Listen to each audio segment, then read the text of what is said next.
Okay, residents, I'm back again. All right, so a few things going on. Like I told you, there's never a dull moment in University Park. All right, first order of business today is a resident called a trustee and wanted some information. Trustee Curtis McMullen, one of the notorious four.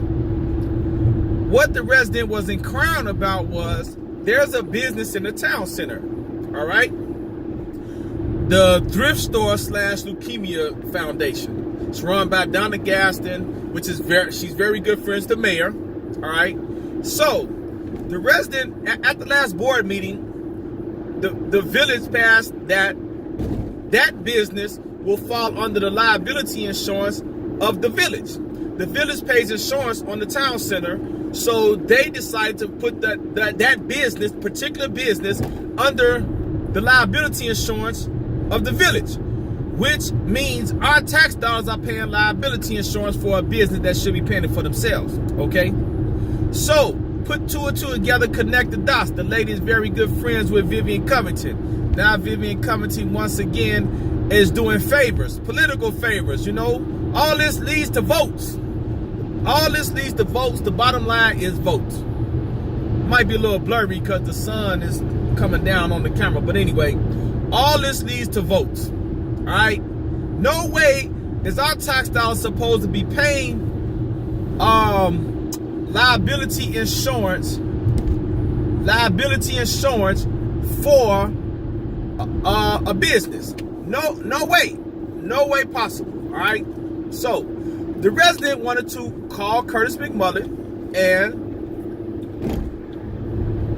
inquire about this. Why did this happen? Okay, if you can remember, in a previous broadcast, I told you that it was 4 residents on a conference call with Curtis McMullen about the drug paraphernalia shop when it came. We were questioning him. We was asking him questions. He proceeded to tell us he gonna let any business come into the village, no matter what it is, if it's legal. All right. So we had a problem with that because he was okay with the drug paraphernalia shop.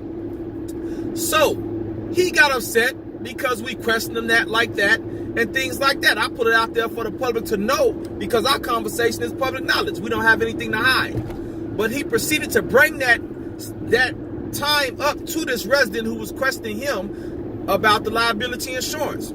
So he said he wasn't going to talk to her, because of we jumped on him or whatever terms he used that last conference call. Hey, my word to you, Curtis McMullen, be a man. Stand up, be a man. Stop acting like a little punk. You are an elected official, okay? You are an elected official. You supposed to talk to taxpayers anytime they call you. That phone you on, that phone you're using, our taxes paid for that phone. So when we call you, you answer and talk to us. That's part of your job. That's part of being an elected official. But residents, understand this. Whoever voted for Curtis McMullen, this is what you voted for. This is what you voted for. He ran on change, right? No, he didn't. He ran and he was in the back, he's going to be in the back pocket of the mayor, and he is now. Okay, so understand this. He is declining to talk to certain residents. Why? We only question him about things in the village. We holding him accountable and all the rest of the crooked trustees who vote on this crooked stuff with the mayor. So, understand this. He refused to talk to a resident, a taxpaying resident. So for those, remember this. Next time it's time to vote for him, vote him out too when his time is up. All right? Just to tell you that. So, topic number 2. We have a studio, right? I told you the mayor gave Milton Payton a political favor, and now he's all up in her pocket, voting the way she want to vote because they gave his daughter a job at the TV studio. No experience, not qualified, making $50,000. Okay? So you understand that.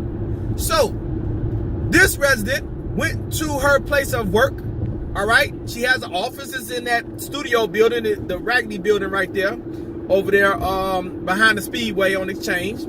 So the resident just wants to know, hey, when are we going to start seeing tapings of the board meetings? That's all she went in to answer the question, like, what's going on? So the lady got you know, she got outrageous with her, you know, confrontational and things like that. Why? We're only asking, why? What are you doing to earn your $50,000? This cushion job you got, your father got you by selling out the taxpayers on the board and selling his vote to the mayor so you can go in there and work. Guess what? You're going to answer every question we ask you too. Okay?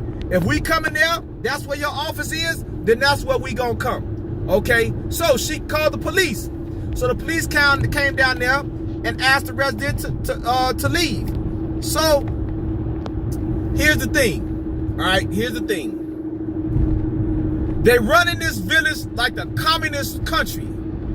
The government is oppressing the people. We can't say anything. We can't question the trustees. This is communism at its best. Okay? Dictatorship. All right? And Vivian Covington is the ringleader. She's probably no worse than Vladimir Putin in Russia. Okay? No worse than the president of China. All right? Understand what's going on. The village, we can't say nothing. We can't ask no questions. We can't do nothing. They'll sick the police on us. All she went in there was to ask questions. Where's she gonna go? So she was told, if you have any questions, she was told by our commander, Debbie Wilson, who just got promoted, that she has to go to the village hall if she have questions. Why? The lady's office is at the studio. Why can't we go in there and talk to her? Why can't this lady be professional and talk to a taxpayer resident? Tell me why. They sick the police on us. We taxpayers, law-abiding citizens. We just got questions. Want to know, $26 million been stolen. Okay? But now it appears that the police may be against us too. I support the police 100%. I'm fighting for more police. But hey, don't come against us when we're trying to address things that's going on in our communities. That's all I'm saying. All right? That's all I'm saying. It should have been handled a different way. They shouldn't have kicked out. Because our tax dollars pay for that studio. That resident had a right to be there and ask as many questions as she want. That person who's supposed to be a professional, which is Milton Payton's daughter, should have been professional enough, and now she's going to call the police. So every time that we question trustees, they're going to call police. Like Vivian Covington put that bogus protection order on Miss Millie, and she can't come to the board meetings. That's what it's about. They're going to use the law to their advantage against taxpaying residents. I tell you what, I hope and I pray that when all this ended, those who stole our money, I hope the justice system turn on them just like they're trying to put it on us. Guess what? I want them to go to jail. They stole our money, $26 million and counting. Everybody getting big salaries down there. Everybody is milking our tax dollars. And guess what? The residents, we not getting nothing. So with that being said, I just want to update you all on previous happenings, okay? Understand this. Trustee Curtis McMullen don't want to talk to no taxpayers, all right? He elected official, right?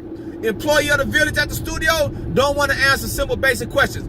How long has she been in that position? That cushion position that her daddy sold his vote to the mayor to get her that job. She making $50,000. I ain't seen not one video on Channel 4 of a board meeting. Have you? No, because she's not qualified and she don't know what she's doing. But we can't go in there and question her without them sicking the police on us. The police that we support. The police that I'm fighting for to get more police on the force. I support our police force 100%. 100% because without security, there is no village. Okay? There is no village without security, and we depend on our police, and I'll support them, okay? So, with that being said, understand that we have to break a stranglehold of this corruption and this communist village that we live in. And Vivian Covington is the ringleader, is the ruler. She's ruling. I'm telling you, if you vote for her again in 2019, you deserve everything we get after that. Remember that. Remember that. So with that being said, reflect on this, and I'm going to keep you updated as I find out things. As people call me, I'm going to share them with you, okay? Peace.